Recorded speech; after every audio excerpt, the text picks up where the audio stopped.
Our next item of our agenda is the initial deliberation on House Bill number 7651.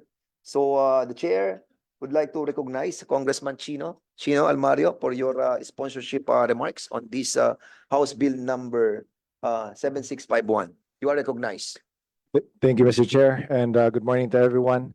So I would just like to also point out to this august body that this bill was filed also previously by my father during the 18th Congress under House Bill number 7348, which has the same title. And we are also refiling it as well for this Congress. On top of the explanatory remarks, I would also just like to add that this bill has had a positive impact on the localities all across the nation. And we've also had as well good feedback from our friends from the PNP regarding the effects of both of this program to both the civilians and as well as our police. The Revitalized Pulis sa Barangay program has been something has had unexpected but positive effects to the community. One of which is also the positive impact on our local lawkeepers to the community. And this has also been evident as well, especially in our district, which is the second district of Davao Oriental, since we also have very many geographically isolated and disadvantaged areas. So this being said, I would like to pass the explanatory note as my sponsorship remark on top of what I've just mentioned also, and as well as to also join everyone as well in the in seeing this bill pass and hopefully become a law as well in our country. Thank you, Mr. Chair. Thank you, Miguel. Were these filed by your dad before? 18th Congress. And your lola as well? No. No, This your lola. my father lang. We were talking about the your your father and your lola. We were all together. Anyway, we'll be proceeding to the resource persons from the following agencies. So simulan muna natin siguro sa sa PNP Director for Police Community Relations kay General Edgar Okubo. Ay, sino ba magsasalita? Si sir?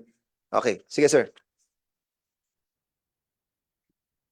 Yes, sir. Good morning, sir. To Honorable Dan Fernandez, the Chairman, Committee on Public Order and Safety. Likewise to the sponsor of House Bill 7651, Representative Chino Miguel Almario of the 2nd District, sir, of Davao Oriental. Other members of the esteemed committee, good morning, sirs and ma'am. We have prepared a background on R-PSB. Could I read it, sir, for the benefit of our attendees? In 2011, the Philippine National Police conceptualized the program Pulis Niyo Po sa Barangay as an addendum activity to LOI 2209 Bayanihan, otherwise known as Barangay Peacekeeping Operations. The program entails the need to assign one policeman in every barangay to serve as a conduit between the community and the PNP to pursue an effective police community partnership in support of a sustained barangay-based anti-crime strategy. In 2018, Executive Order Number 70 was issued, institutionalizing the whole-of-nation approach and establishing the National Task Force to End Local Communist Armed Conflict. This executive order sought to coordinate various agencies and sectors to address the root causes of insurgency and armed conflict comprehensively. The Revitalized Pulis sa Barangay program emerged from the collaborative efforts of the Regional Development Council 11 and Regional Peace and Order Council 11 in 2019.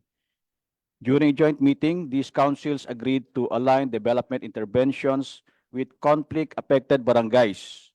The PNP and Armed Forces of the Philippines were tasked to identify priority barangays for targeted development interventions, initially identifying 55 priority barangays. Guided by EO 70 and other legal frameworks, the Police Regional Office 11 conceptualized and implemented the R-PSB as a strategic action plan to contribute to the holistic framework for ending local communist armed conflict. The program complements the government's clear hold, consolidate, develop methodology in addressing insurgency issues, R-PSB aims to achieve the following missions towards a safe and conflict-resilient barangays: to sustain the gains of the Community Support Program of the AFP and the LGUs, prevent the resurgence of insurgency, insulate the unaffected communities, and ensure and secure the implementation of government projects and activities. The R-PSB program has played a significant role in supporting AFP and other government agencies, leading to the collapse of 15 guerrilla fronts, resulting in the declaration of Davao as an insurgency-free region in 2022. The R-PSB program has continued to play a crucial role in sustaining government gains in geographically isolated and disadvantaged areas, preventing resurgence of insurgency throughout the country nowadays. Furthermore, the R-PSB program has also been implemented in highly urbanized cities. On December 20, 2022, sub-R-PSB was deployed in Sitio Kitna, Caibiga, Barangay 166, Caloocan City, to assist the National Housing Authority, Department of Social Welfare and Development, Department of Public Works and Highways, and local government unit of Caloocan City in relocating the informal settler families to open a 320-meter stretch of the Mindanao Avenue Extension Project that has been stalled for 40 years. The R-PSB linked up the necessary services for the ISFs with the said agencies, which resulted to the successful relocation of the ISFs and continued the completion of the 6 lanes, 3.2-kilometer long highway that will ease the perennial traffic problem in NCR. At present, there are 6 R-PSB teams from the National Capital Region Police Office deployed in drug-affected barangays and areas with presence of left-leaning sectoral groups. In light of the foregoing, the Philippine National Police recommends that R-PSB program will be implemented in identified priority barangays, and a minimum of 5-man team shall be deployed in the identified priority barangays. In conclusion, the institutionalization of Revitalized Pulis Barangay program will ensure its sustainable implementation amidst changes in the PNP leadership. Through sustained engagement, enhanced service delivery, and proactive measures against insurgency, R-PSB not only strengthens law enforcement capabilities, but its presence in the priority barangays will assist in the delivery of government services, particularly in hard-reach areas that made these areas the stronghold for insurgency, and in the HUCs with high incidence of crime and drug affectation. The institutionalization of this program not only solidifies the PNP's commitment to community-centered policing, but also underscores the government's dedication to ensuring safety, security, and socio-economic advancement for every Filipino. If you may allow, sir, may I play a 3-minute video only encapsulating the mission of R-PSB, where our policemen serve as doctors, nurses, engineers, social workers, carpenters, masons, and all others that bringing and connects the needed services of the people in the barangay back to the local government unit. May 3 minutes video, sir, na kung pwedeng i-present. Mga ilang minutes yan? Mga 2 hours? Di naman. Hindi, sir. 3 minutes lang, sir. 3 minutes po. Okay, so before that, the chair would like to acknowledge the presence of Congressman from the Lone District of Siquijor, Congressman Saldi Villa. Sige, go ahead, sir. Yes, sir. Thank you, sir.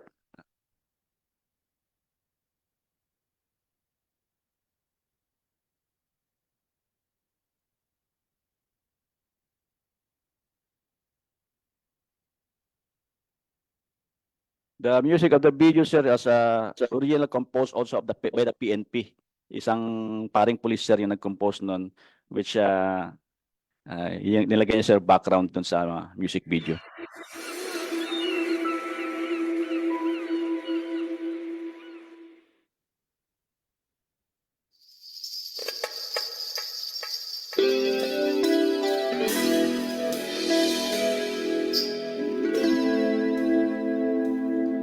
Oh, tayo na tararana sambisit pupunta sa liblib na barangay pamamahalang maayos na gobyerno isa-isay sandata, punla, medisina, martilyo at bala. Hey! Alay kaularang pinapangarap nila, tayong nasa gobyerno magkakaisa. Hangad naming mga pulis sa barangay, tapusin ang karokaan nilang at pakitil ng buhay. Presensya ng gobyerno dulot dahil ginhawa, magbalik lipunan kasama buong pamilya. Di lang pulis presensya ng komunidad, kundi maramdaman serbisyong may dignidad. Tayo nasa liblib na barangay, watawat ng Pinas, iwagay-waay. R-PSB, serbisyong may integridad para sa komunidad. Hey! Hurra! Ha! Ha! Ha! Ha! Ha! Ha! Ha! Ha! Ha! Hey! Kami ay mga pulis sa barangay, akmang tugon sa maginhawang buhay. Hangad, kapayapaan, kaunlaran sa barangay, para ang bansa ang buhay ay hayahay. Ipagpatupad ang pag-asa at saya, tayong nasa gobyerno magkakaisa. Ilang pulis presensya ng komunidad, kundi maramdaman serbisyong may dignidad. Tayo nasa liblib na barangay, watawat ng Pinas, iwagay-waay. R-PSB, serbisyong may integridad para sa komunidad. Sambisig, pupunta sa liblib na barangay, pamamahalang maayos na gobyerno, isalaysay. Sandatay, punla, medisina, martilyo at pala. Tayo nasa liblib na barangay, watawat ng Pinas, iwagay-waay. R-PSB, serbisyong may integridad para sa komunidad. Hey! Tayo nasa liblib na barangay, watawat ng Pinas, iwagay-waay. R-PSB, serbisyong may integridad para sa komunidad. Sambisig, pupunta sa liblib na barangay, pamamahalang maayos na gobyerno, isalaysay.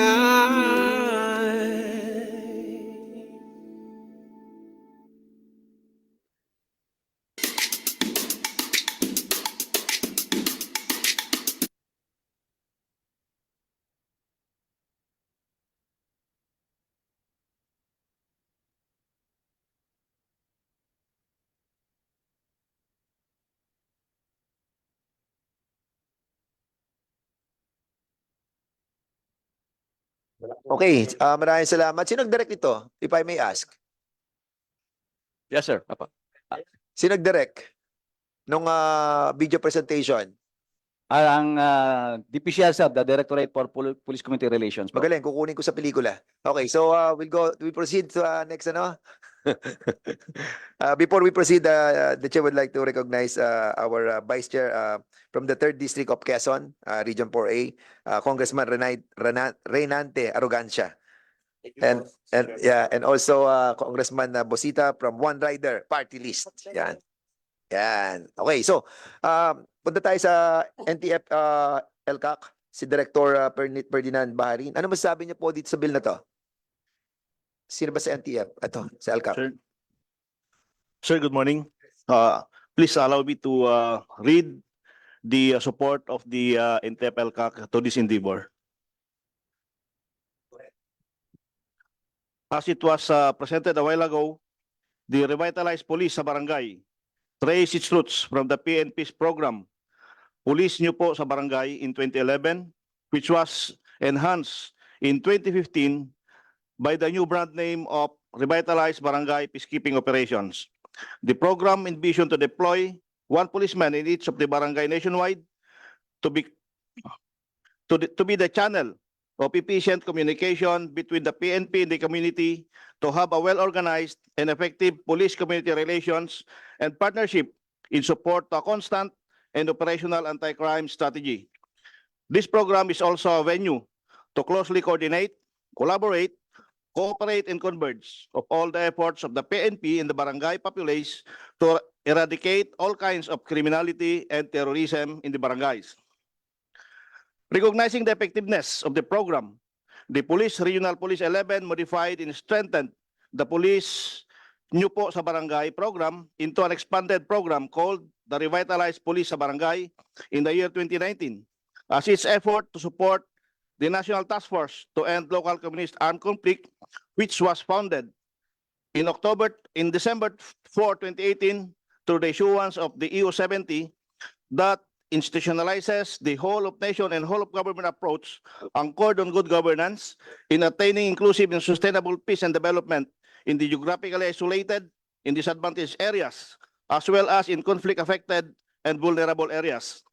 And TFLCAC synchronized the government's instrumentalities of power with the capabilities of private sector stakeholder to end the 50 years of deceit, lies, and atrocities committed by the communist terrorists against the Filipino people.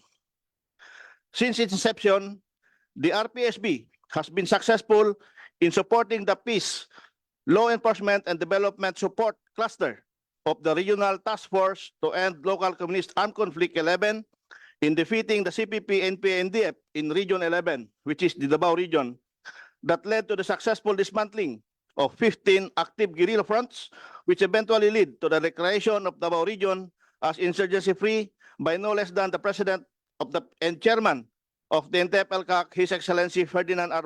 Marcos Jr. in October 27, 2022.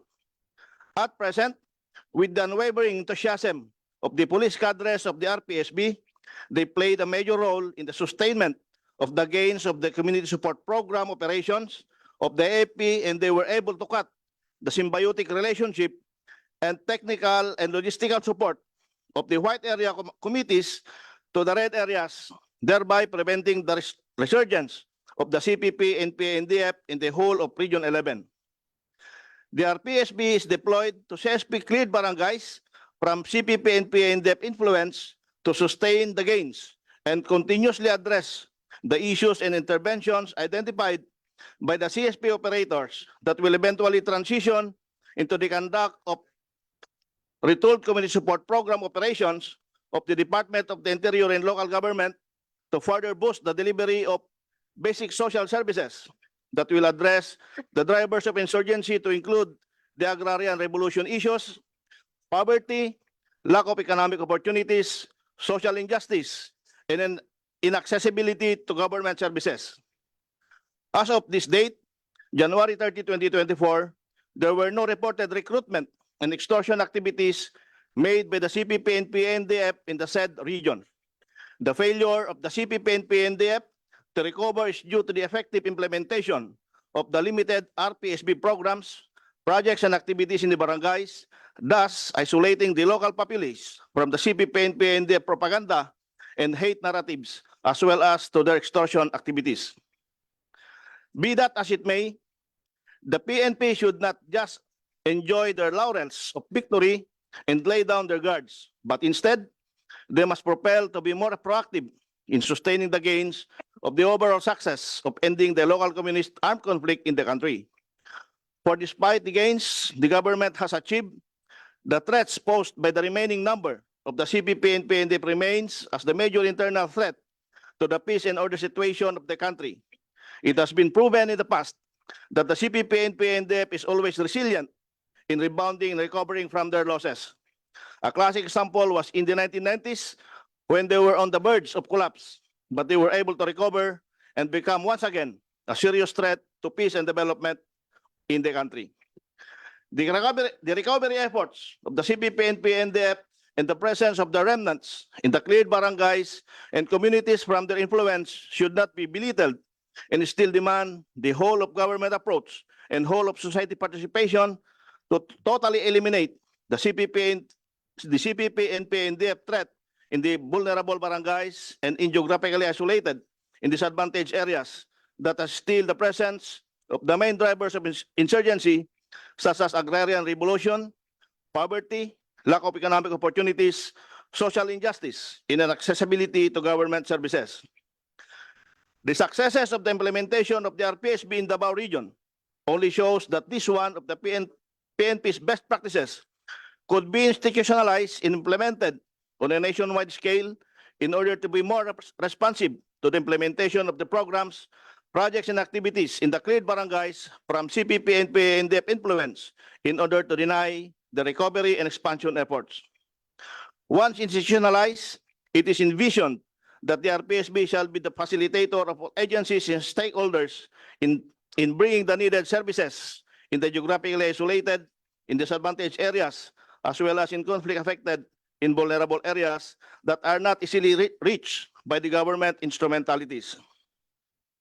We recommend, therefore, that the various programs of the R-PSB shall include the denial or to seek to deny the populace from joining organizations that are considered threat to national security.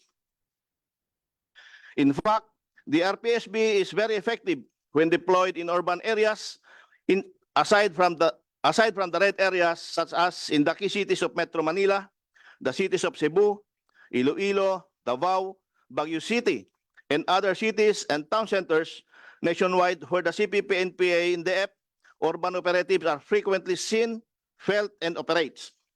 Their primary objective is to conduct counter-urban operations in any areas where the CPP, NPA conduct white area operations or urban infiltration operation.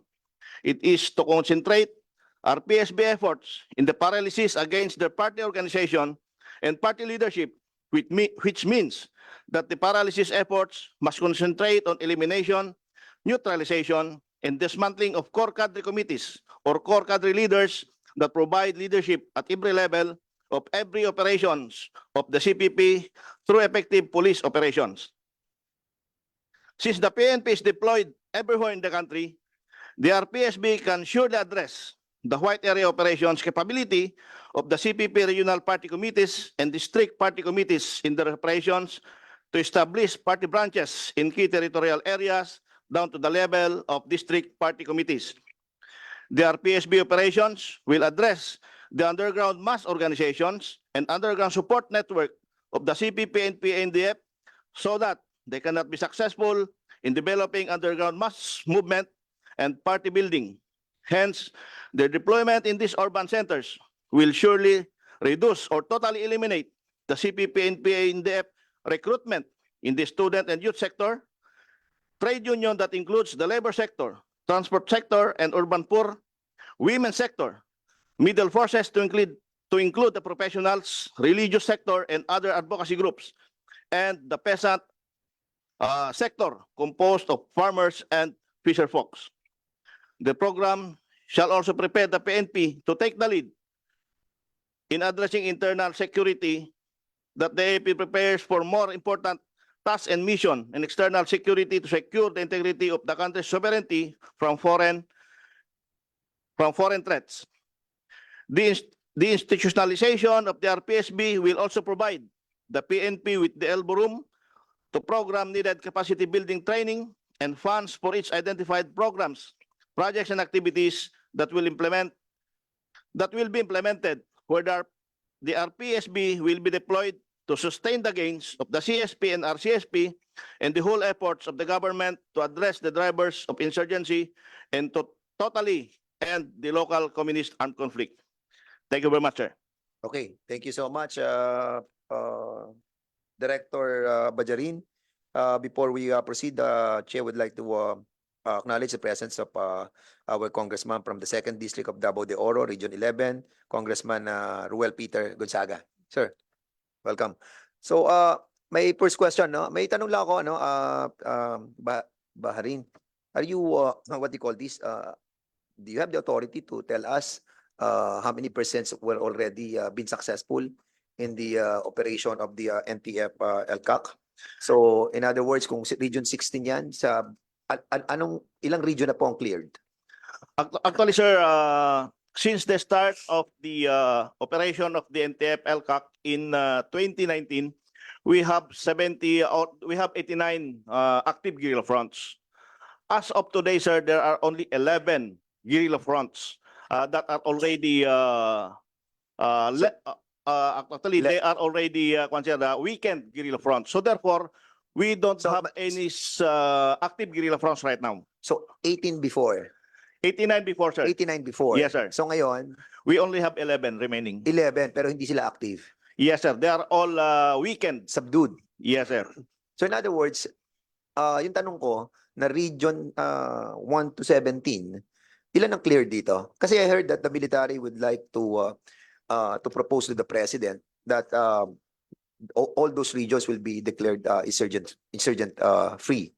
Yes, sir. What I'm trying to ask you right now is, do you have the authority to tell us that out of these 17 regions, ilan dito ang cleared?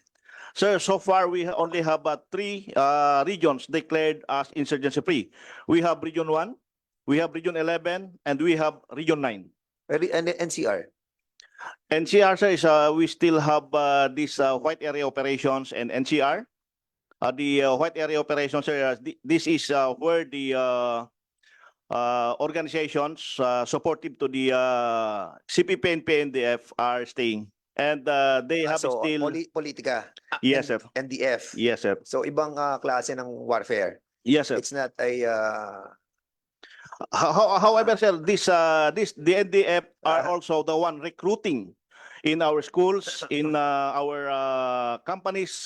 They are recruiting laborers to to join the armed struggle. Can you identify those recruiters in this hearing? I think, sir, I don't have the list of those Can you recruiters. Sir, submit right to now, sir. us the list of those recruiters Yes, sir, we will do, for sir. us to find out? Ano yan? Mga members ng NDF? Yes, sir. Okay, can you kindly submit to us? Yes, sir. At least We are will do, all sir. We aware, will the do. members will be aware as well.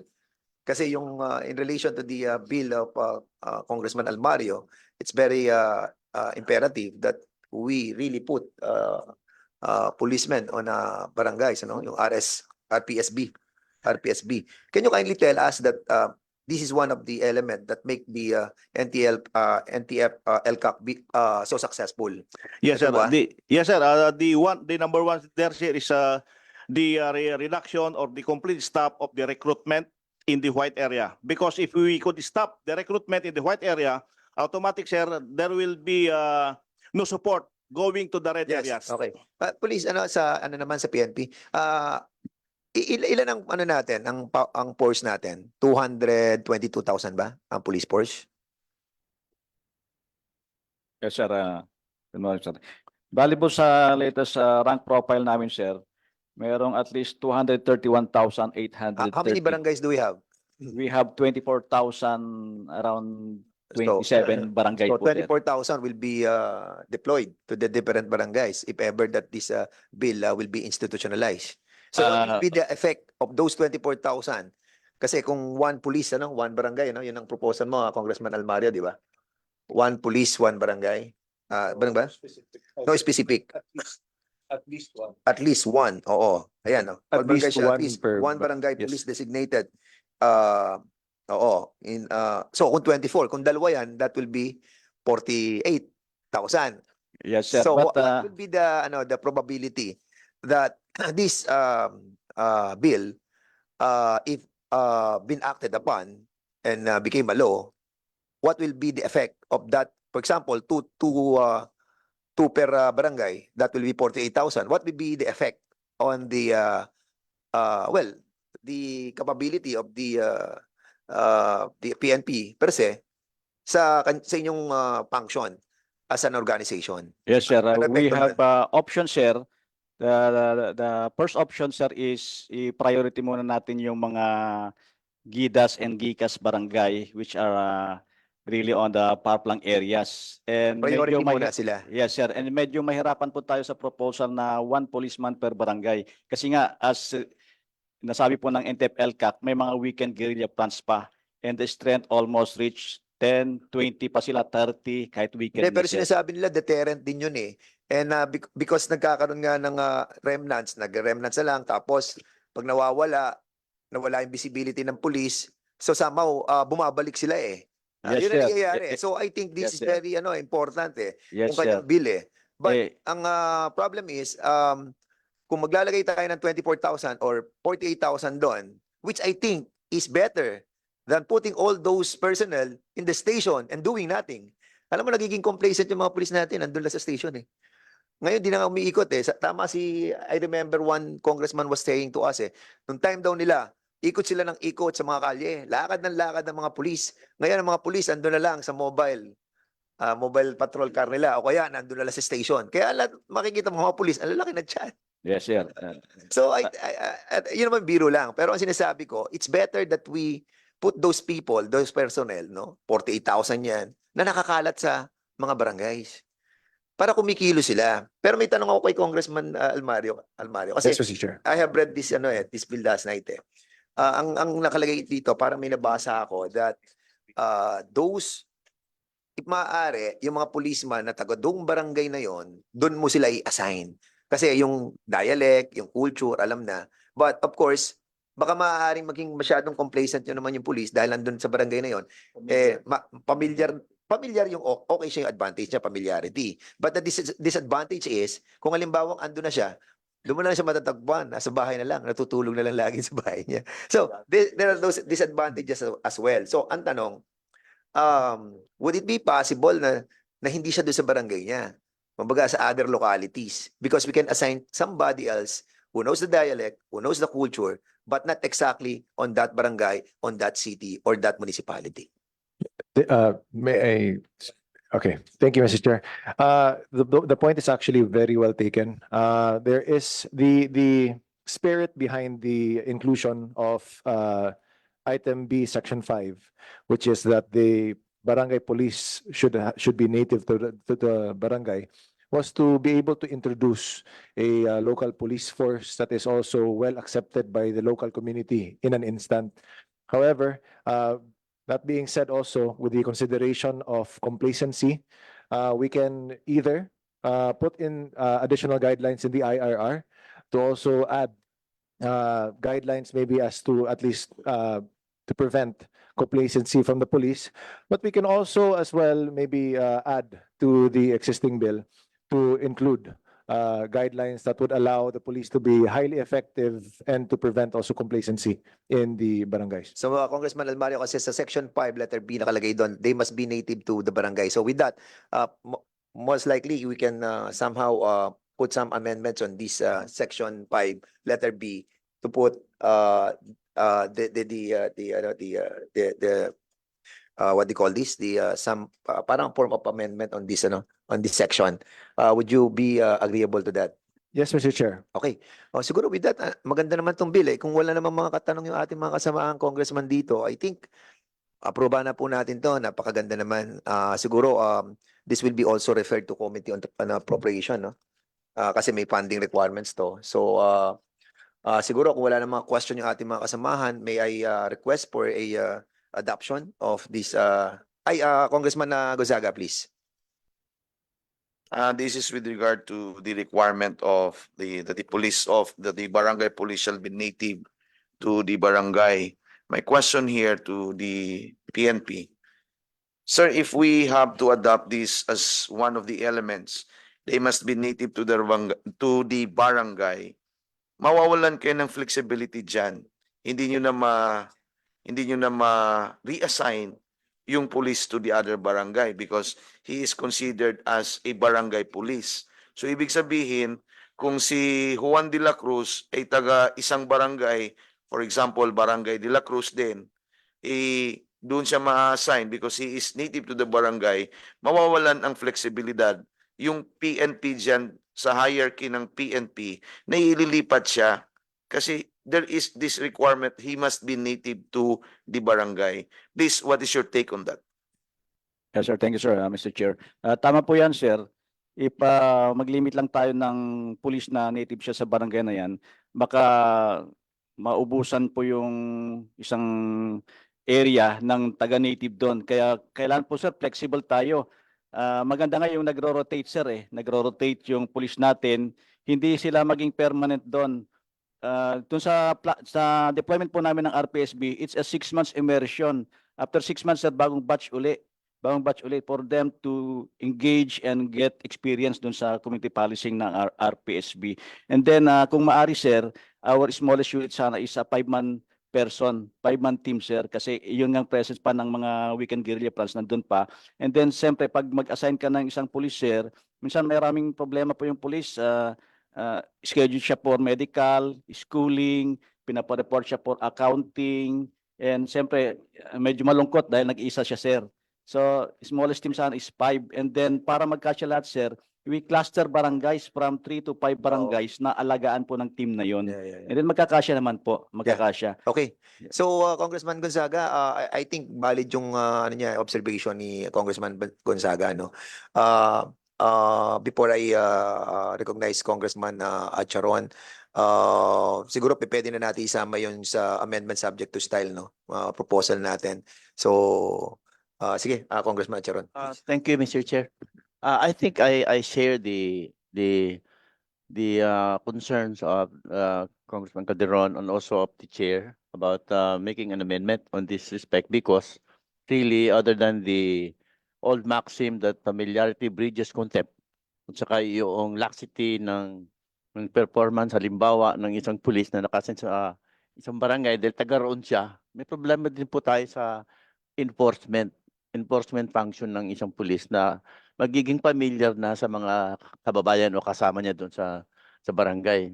Baka mamaya tayo-tayo na lang. Paano mo i-enforce yung regulation doon kung kayo ay magbabarkada na, taga-roon ka? Siyempre, di ba may problema tayo doon. So I really subscribe and I join the call or the move that we make an amendment to this, Yeah. and perhaps in the implementing rules and guidelines. The good thing Thank is you, that Mr. the chairman or the author of the bill is amenable to this provision of section 5, section 5, letter B. So we will be approving this bill, but of course we need a motion. Mr. Any Chair, motion for the Mr. Chair. approval of the May, yes. may I also just ask a question as well to Sure, our sure. resource persons? Sir, if we may, can you also shed light to us on what is the current practice by the PNP in terms of at least the policemen being assigned to the barangays? What is the current arrangement?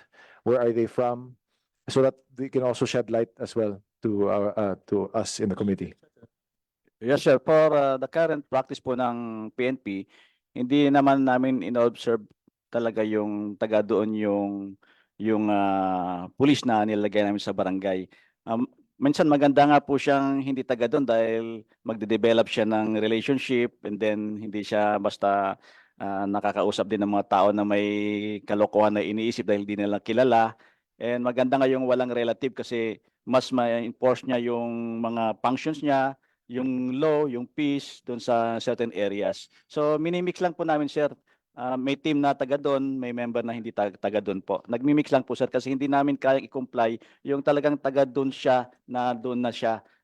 Umiikot po, sir. Ang police po natin, sir, after a certain period of 1 to 2 years deployment, aalis po siya for schooling, for his next promotion. So rotation po, sir, rotation. Yes, that's correct, ano? Based on your experience, no, for so many years, many years since the adoption of the organization, marami na po kayo na experience. So, sige, Congressman Almario. Yes, Mr. Chair. May we also request as well, maybe a position from the PNP as to what would they think would be the best guidelines also relative to the bill being passed, so that at least the committee can marry the proposals from the PNP as well as also the proposals from the bill, just to at least have the best impact on the localities as well as to the PNP. Yeah, submit to us right away, no, para at least kapag na-aproba namin to yung amendment, we will be putting in the bill as well. Yun lang naman kung paano yung best approach nyo dun sa area ng native yung ilalagay sa locality. Yes, sir. Ha? We already have the PNP memorandum circular on this deployment R-PSB. Submit to We will us. submit po sa Yes. Almario po, sir. Okay, Yes, sir. with that, kung wala na po, so we'll be adopting the said House Bill. So any motion for the adoption? Congressman Motion. Arrogancia. Motion to approve, Mr. Chairman, subject to its silent amendment. Okay, there's a motion to approve the House Bill number 7651, subject to amendments and style. Any second motion? I second. There's a second motion. Any objection? Hearing none, the said motion is now approved. Congratulations. Those who